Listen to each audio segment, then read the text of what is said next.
So a quick example of another grump. If I hadn't searched through all the counters to find the correct one here, this is just a 36th Infantry Division.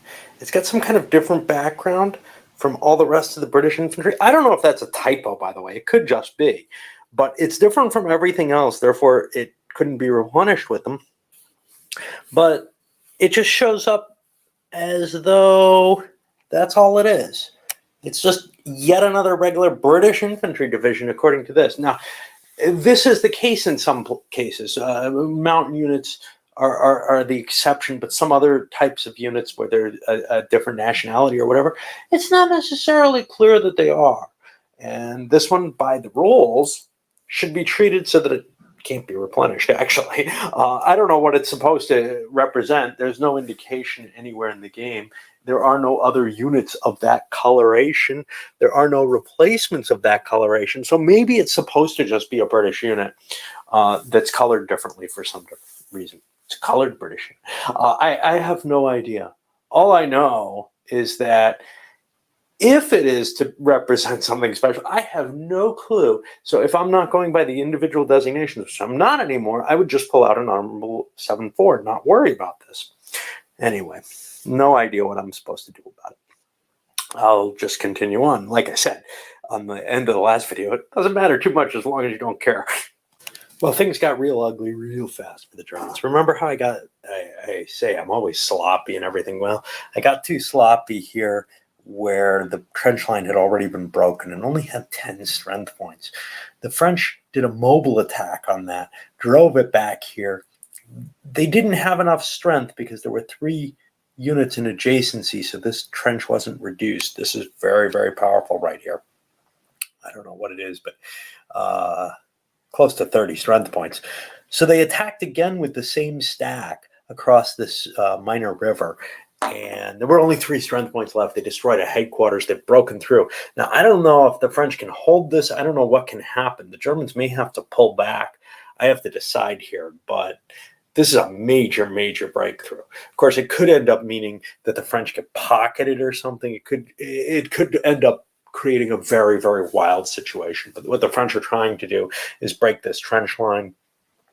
Right now, they've got it sealed off where they can attack it without the trench advantage. We'll see how long that holds. The Germans definitely need to mobilize a lot to get in there, which might mean room for an attack somewhere else, say from the Brits or something.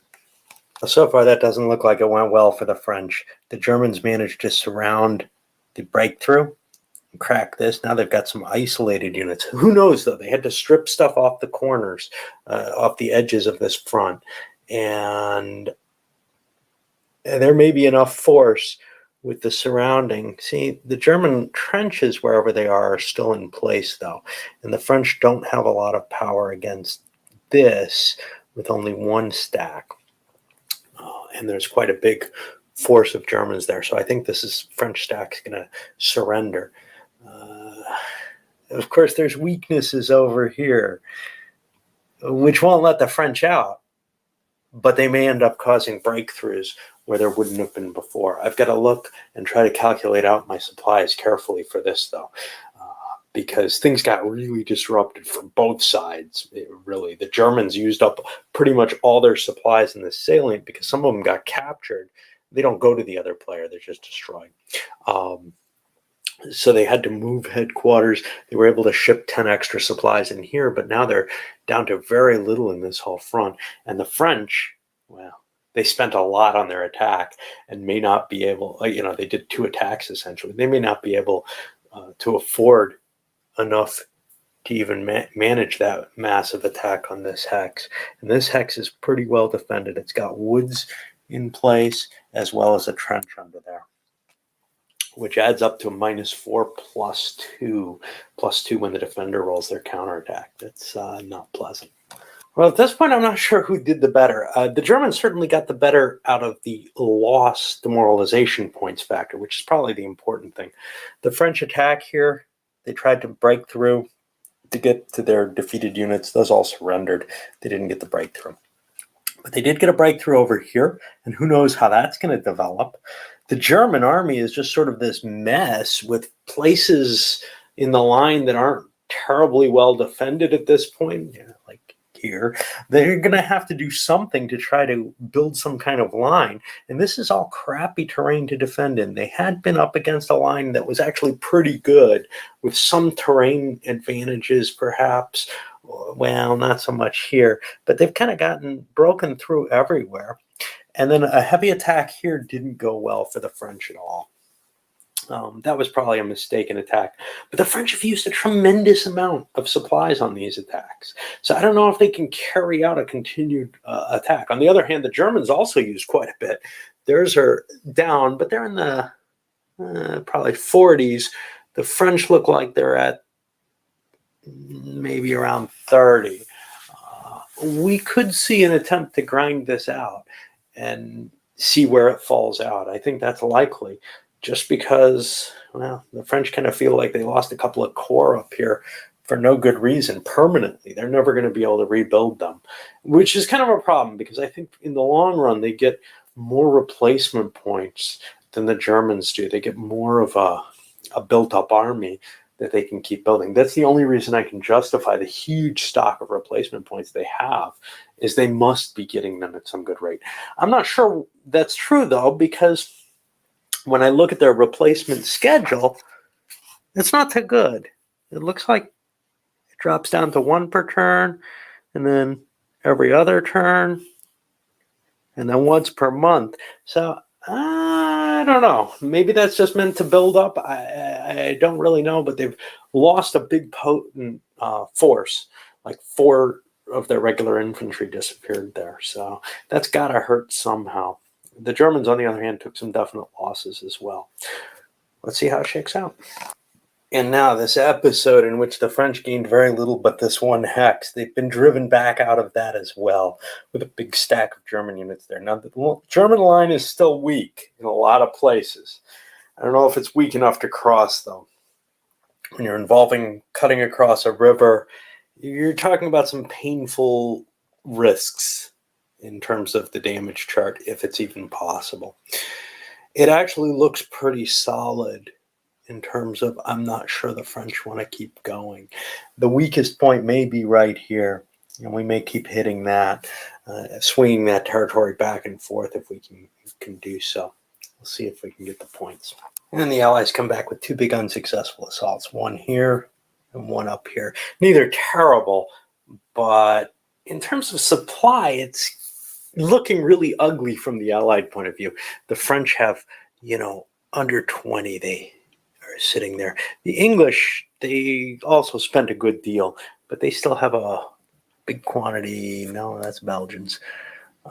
So yeah, they're not doing too well either. Of course, they're also draining the Germans. They're not sure how badly it is, but the Germans are not in great shape either up here. They've got one with a 10 in it and another with a 9. So they're actually doing better supply-wise than the Allies are. The Allies really have to call this thing off. They're not gaining ground. They're not really doing damage proportionate to what they're taking. The French, for example, have now broken their 1,000 mark. The Germans are at over 1,100 at this point, so they're not in. They have more room. Oh, is the problem. The German army looks stretched. That's the thing. It feels like, if I just had a little more, I could just do it. But that's kind of illusionary. As you can see, even when you do punch through and find a place, there's enough Germans to push you back and to cause the problem. And then very, very World War I feeling here. All right, onward. We're almost halfway through October. The Germans now turn things around, and I'm kind of iffy about this because I don't know if they had enough supply that they should be doing this. I can always feel like it's hard to hide that information from myself, but I saw an opportunity here, and they broke through into this hex, leaving a couple more devastation markers. It was just a couple of only 5 strength points holding the hex. So they were able to push into there, and they caused, 4 points of damage to 2, along with the retreat. And now that's kind of, creating opportunities for maybe an attack up here better, although that's still across the river line or up in here, and just trying to see if they can, force the French into an uglier position. This also, though, does serve one really valuable purpose. It should pull some French strength off. I think the French assault is done. The Germans kind of thought so too, and thought maybe they're out of supplies or close to out of supplies, and we're still have some. So let's make this attack. If they're not out of supplies, if they were shifting to try to continue an assault in more depth somewhere else, well, we'll force them back to defend against us. And if not, at least we're gaining some damage on them. If they're already out of supply, we're not really throwing anything away. So the only real question is if the French had tons and tons of supply compared to us, and they stopped their assault, and now we opened up a new front that they could fight in. That's the risk. We'll see. We also don't know if the British are going to stop at this point. I sent additional troops into this hex, but it's not a lot, and maybe the British will keep going because it doesn't look as potent as I had thought it would be. And I think the offensives are mainly over. The distraction definitely pulled French off here, but on the other hand, the English spent all their supply, but the Germans don't know this, attacking this hex. They mainly a diversion to try to wear the Germans out. And they mostly did that. Right now, everybody's kind of at the bare bones of supplies. The French have 4. The Germans have, still a reasonable amount over here, but 8, 13, 19. Conceivably, they could wreck some. The British have 0, but nobody knows these things. All they know is the lines look fairly solid again, and nobody's blinked. Yes, the French have stopped attacking, but when they were attacked, they showed that they had supply points. They had enough to cover the entire attack. So it's kind of and the British actually had just enough to completely cover their attack. It would have been a sign if they had shown that they didn't have enough. Of course, they have a lot of strength on their segment of the line. That's very, very powerful, and I don't know if the Germans would want to go up against that, even if it was unsupplied. All right, well, we move into the 5th turn of October, and we'll see if the Allies can, well, if everybody can kind of rebuild. With nobody having a lot of supply, there's not this big imperative to attack. The English kind of had one as well, because they have these damn Canadian units that they have to cycle into battle. If they don't get them into battle, they're throwing troops away. They don't have that, as big a deal with the British. First of all, because they've got British losses that they haven't even recovered yet, because the Brits are going to take the majority of the losses, but also they have a lot of British replacement counters, not like the French have. The amount the French have seems just mind-boggling. I don't know what it's meant to represent at all. Anyway, onward. And with the offensive done, we roll into November. Nothing really changing. The board retaining its same shape that it's had since the Schlieffen Plan. Question, of course, remains, do the Germans want to build that Hindenburg line? They do, but, as a fallback at the very least. They don't have to actually fall back to it because those entrenchments remain permanently. So you could see a German line forming back here very easily as being a valuable fallback position if they start having to withdraw too many troops. You don't want this to be a rout. You want them to have a place to go back to. It's an option that's not available for the Allies, and I find that kind of disturbing in a sense. You might say, well, the French would fall in this case if they didn't build it, because they historically didn't build it or whatever. They weren't pressed that hard afterwards. But I'm not sure.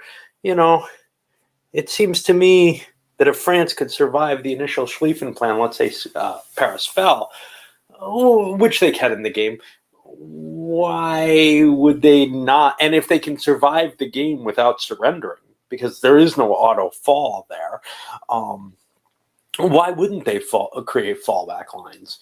Why would they be excluded from this possibility if they were in the position where it looked like they were, likely to collapse on the Western Front? I don't know the answer to that.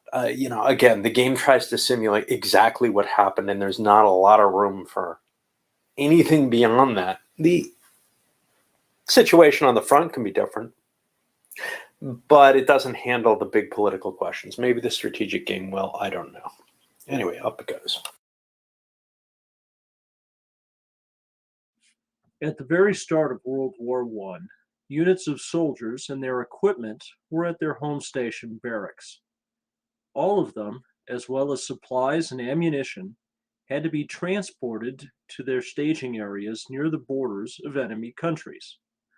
Once there, the soldiers needed to ready their equipment and load their supplies before marching off towards the enemy. This entire process is called mobilization. Units cannot conduct military operations until they complete the mobilization process. Due to limited resources, mainly railroad capacity, different units had different priorities during the mobilization process. As a result, high priority units finished mobilizing faster than lower priority units. In game turns, units cannot move and attack until they finish mobilization. When you set up the game, you place units on the map into the locations they complete mobilization in. And you can see many of the Russian units for the Tannenberg introductory game set up in their mobilization stations here.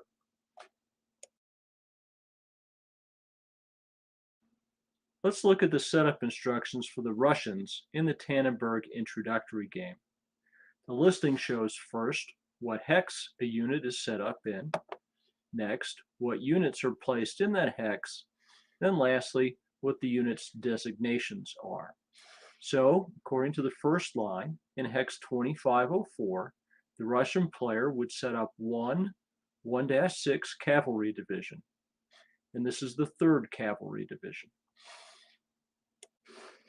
In a more complicated case, the Russian player in Hex 2703 sets up the 1st Army headquarters, 2 1-6 cavalry divisions, the 1st and 2nd Guard, a 2-4 infantry brigade, the 5th Rifle, and finally 2 4-4 infantry divisions, the 28th and 29th.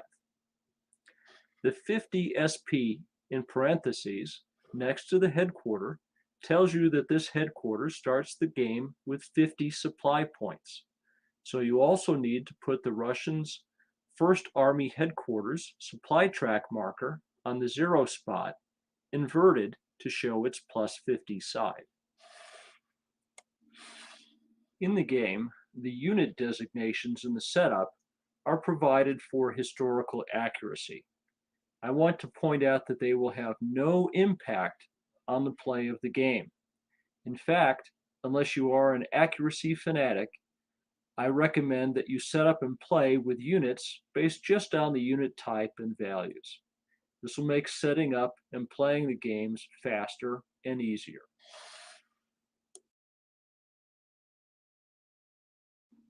Units are set up in the game by the army that controlled them at the start of the game. The setup listing shows which units were controlled by each army at the start.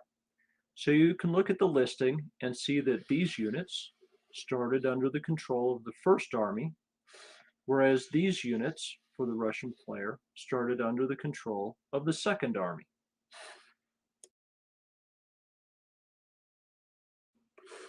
After the army listings, there are additional listings for fortresses and sometimes rail network information.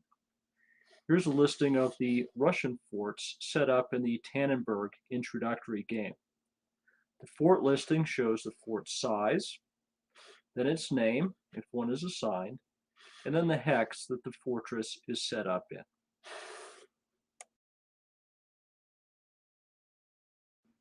Remember that the units set up on the map at the start of the war are in various stages of the mobilization process. In games and scenarios dealing with the opening phases of the war, each player will have a mobilization schedule. This schedule is in the rule book right after the setup instructions. It shows which units complete the mobilization process each turn.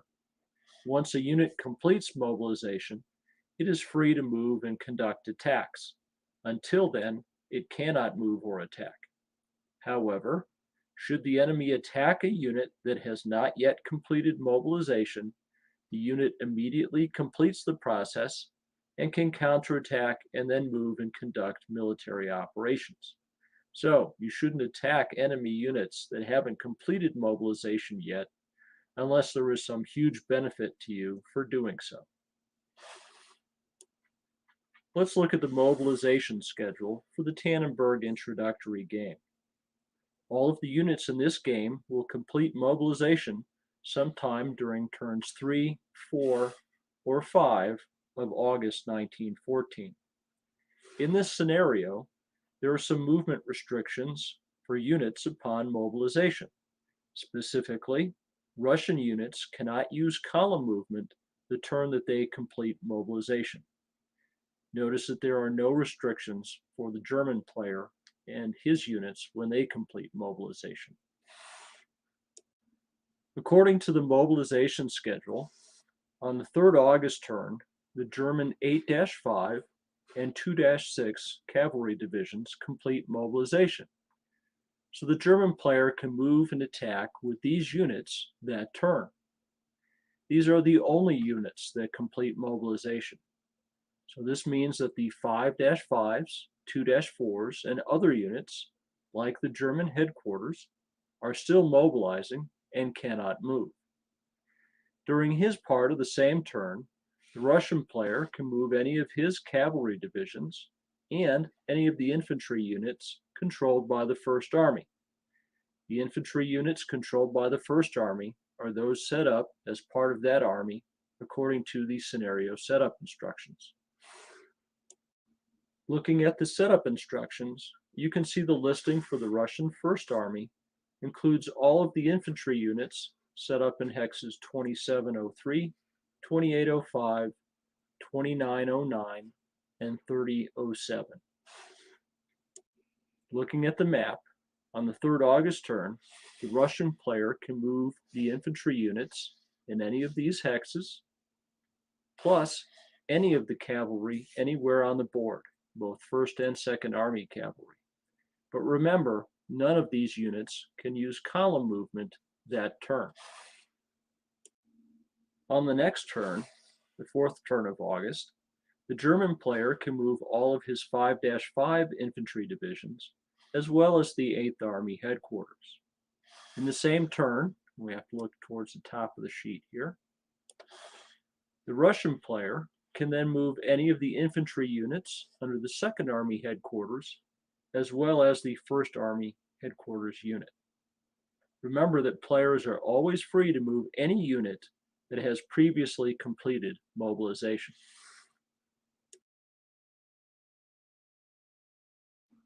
Throughout the game, players receive reinforcements of units and supplies. Reinforcements arrive during a player's reinforcement phase of the game turn. The reinforcement schedule tells players what units or supplies arrive, on which turn, and in which hex they are placed when they arrive. For example, on the 7th August turn, the Russian player receives a single 3-4 infantry division, the 79th Reserve Division, and this is placed in hex 2119.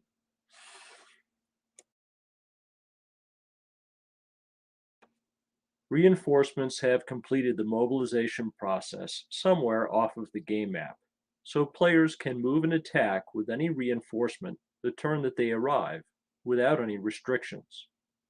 Should the hex a reinforcement is to appear in be occupied by enemy units or be in an enemy zone of control, the reinforcement appears instead in the nearest hex containing a friendly rail line never previously occupied by the enemy nor currently in an enemy zone of control.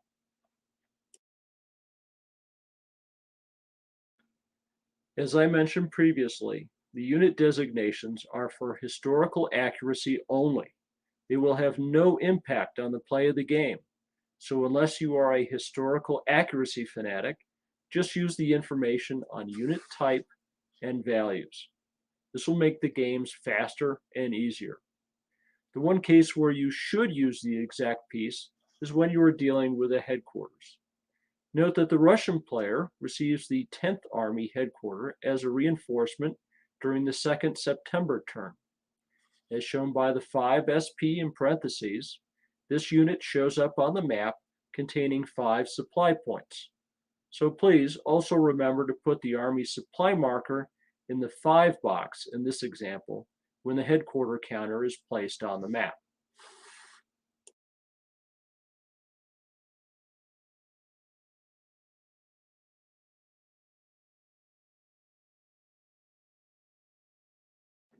This video is about the artillery units in the Der Weltkrieg series of games. Since there are no artillery units in the Tannenberg introductory game, you don't need to watch this video until you play the larger games. Infantry units in the game contain both riflemen and artillery pieces. Roughly half of an infantry unit's firepower, and thus its strength, came from its artillery. This is a picture of a typical French 75mm gun. A French division had about 60 of these, while I had about 6,000 infantrymen. The games have 2 main types of artillery units: regular artillery units, such as this unit here, and siege artillery units, such as these 2 here. These units have only artillery. They have no infantry component. Regular artillery units have the large caliber guns, like the ones you see here, that provide an army with its heavy firepower. Siege artillery units contain enormously large guns that throw a huge projectile, just not very far. These guns were designed specifically to deal with fortresses. Their use at the start of the war was quite a shock, as they quickly demolished Belgian fortifications. Since they have no infantry component, artillery units do not take up space on the front line. Instead, they take up a lot of space in the rear area. As a result, a hex has a separate stacking limitation for artillery. There can be up to 3 artillery units in a hex, and this is in addition to the other combat unit stacking limits. Since artillery units are not entering actual frontline areas, they are not as affected by enemy zones of control. So if an artillery unit enters a hex in an enemy zone of control that is already occupied by a friendly infantry unit, it does not spend an extra movement point to enter that hex. So this artillery unit here would move 1, 2 movement points to make this move. It would still have to spend, however, the extra movement point to leave the hex. So this would still cost 1, 2 movement points.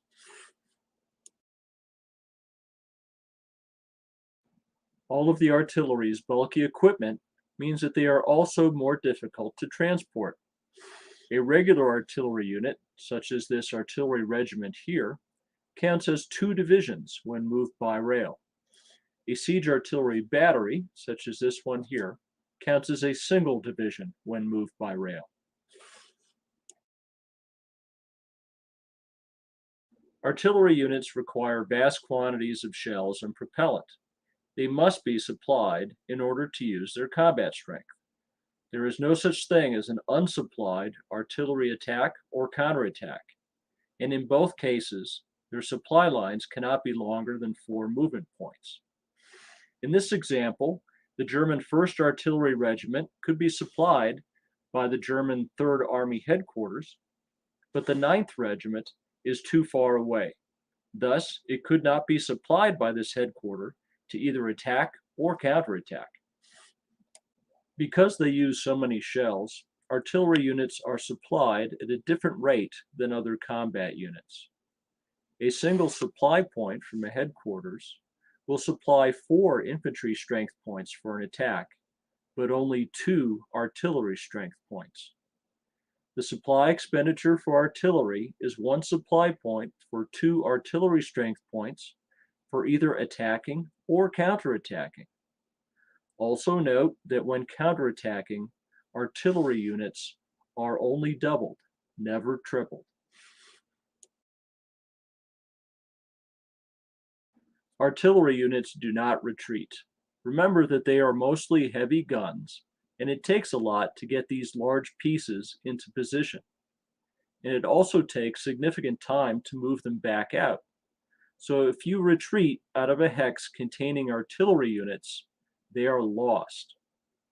Since they cannot retreat, artillery units are not part of the calculation to determine if a defender is required to retreat. The artillery unit does not count as frontline strength, so it doesn't factor into calculating if the defender will take enough losses to trigger a retreat.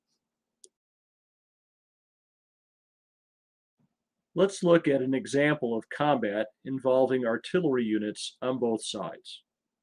In this example, the Germans in hexes 1210 and 1311 are attacking the French in hex 1211. I've taken the units involved off of the map so you can see the details more clearly. Looking at the forces involved, the Germans have 2 8-5 infantry divisions and 2 3-4 artillery regiments in hex 1210. In hex 1311, they have another 8-5 infantry division and yet another 3-4 artillery regiment.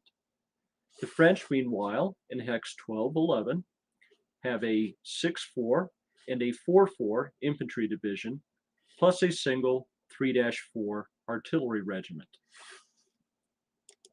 As the attacker, the German player would need to expend 6 supply points to fully supply his infantry units, 1 supply point for every 4 attacking infantry strength points. He would need to spend another 5 to supply his artillery units, 1 supply point for every 2 or fraction of 2 artillery strength points.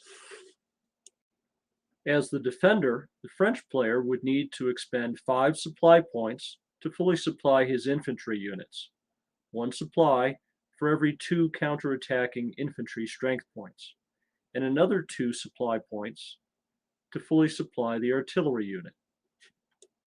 The Germans will attack on the 33 column of the combat results table. Since there is no defensive terrain the defender can use, there are no die roll modifiers to the combat. If the German player rolls anything but a 1 or a 2, the French player will have to retreat. This is because the mandatory retreat requirements are based only on the defending infantry units. Since the French player has 10 defending infantry strength points, mandatory retreat is triggered for him should he lose 5 or more strength points. Let's say that the German player rolls a 2, inflicting 4 strength points worth of losses on the French. Let's say further that the French player decides not to retreat. He would then counterattack with 3 times 10, or 30, from his defending infantry, plus another 3 times 2 from his artillery, for a total of 36. This will allow the French to do similar or greater damage to the attacking Germans. But now let's look at what would happen if the attacker had rolled a 3 instead of a 2. This would have inflicted 5 losses on the French and would force them to retreat. In this case, the French infantry would retreat out of Hex 1211, losing 3 strength points due to the reduction in losses for retreating. The French artillery unit, however, cannot retreat, and instead would be eliminated. In the ensuing counterattack, the French would counterattack with 10 times 2, or 20, for the retreating infantry, plus 3 times 2 for the artillery, for a total of 26. You can attack a hex with just artillery units from adjacent hexes. When you do so, only the enemy artillery can counterattack. Such attacks are still modified due to terrain, with the exception that rivers have no effect. Such bombardments will have some effect, but due to artillery using so much ammunition, you will use up a lot of supply points.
Okay.